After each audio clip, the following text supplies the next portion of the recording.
The Leader of Opposition Business has the call. Thanks, Deputy Speaker.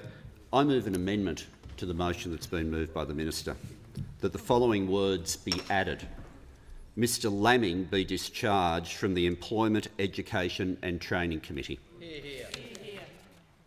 The opposition accepts, in moving this, that it will be for the government whips to replace Mr Laming with whoever they choose.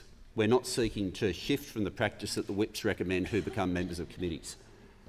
But can I tell you, we were told by Mr Laming himself, by the member for Bowman and by members of the government that he was resigning from all parliamentary positions. We were told that.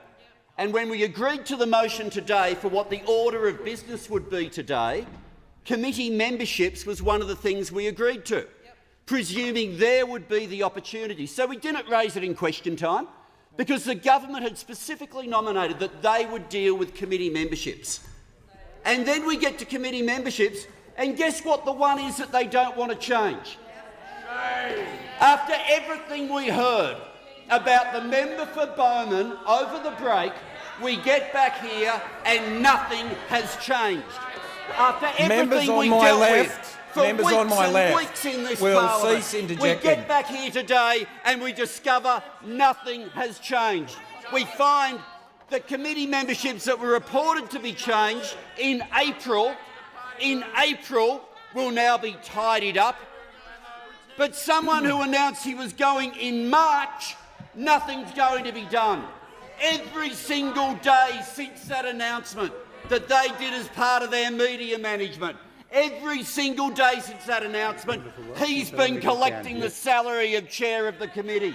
Every single day. And his claim wasn't, oh, I'll resign later on. The claim was he would resign immediately.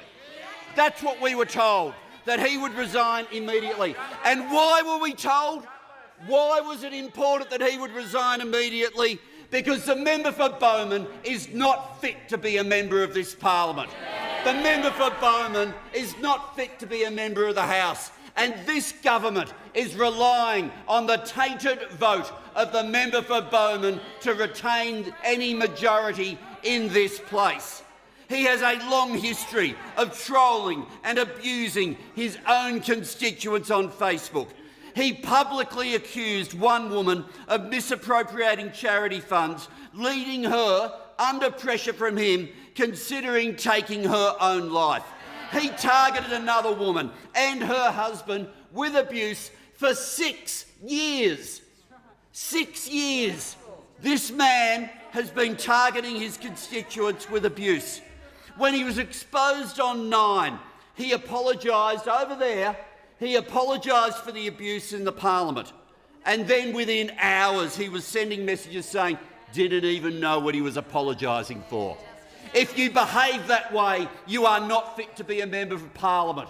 If you then apologise and don't even know why, you are not fit to be a member of Parliament. If you hide behind bushes, jumping out, taking photos of constituents, you're not fit to be a member of Parliament.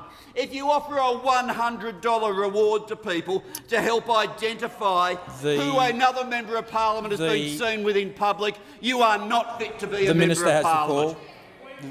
Mr Speaker, I move that the member be no longer heard. The question is that the manager